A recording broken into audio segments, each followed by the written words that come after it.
Welcome back, IDK fans. We are back with another video. Let's get started with the video. What would you do if you heard a voice coming from inside your bedroom wall? And it knew your name? I moved into a cheap apartment last month. It was nothing special. One bedroom, tiny kitchen, creaky floors, but it was mine. Quiet neighborhood, rent was low, no roommates. I was excited for a fresh start. Everything was normal until the fifth night. I was brushing my teeth, about to go to bed, when I heard it. A whisper, faint, like someone talking through the wall behind my bed.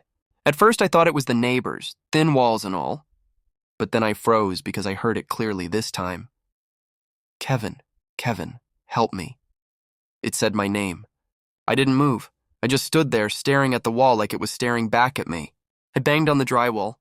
Nothing, silence. Then my crying, it was soft like a child, muffled and low. The next night, I set my phone to record audio while I slept.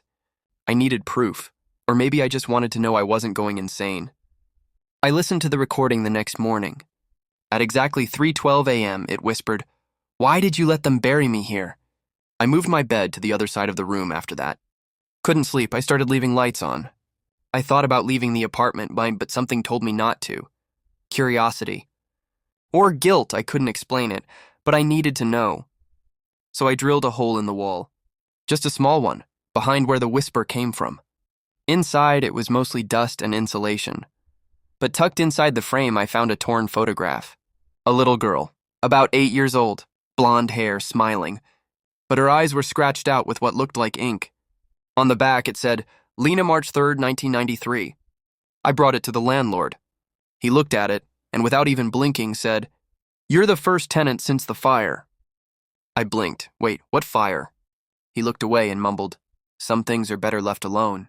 But I couldn't leave it alone. I went digging.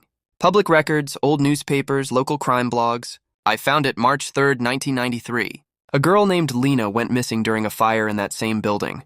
Her body was never recovered. And yes, she lived in my apartment. I brought in a priest. He walked through the door, stood still for 30 seconds, and then left without a word. Wouldn't even take the money. I tried a psychic next. She lasted maybe a minute before collapsing to the floor. Said there were too many voices at once.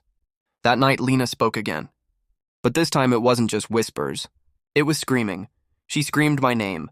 She begged. She cried. And then she said, "If you won't help me, they'll take you too." I didn't sleep that night. When I finally passed out in the morning, I woke up to something heavy on my chest.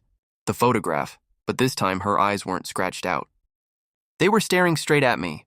If you're hearing whispers in the wall, don't ignore them. Sometimes, they want company. Subscribe and share this story with someone who dares to sleep with the lights off. And whatever you do, check your walls.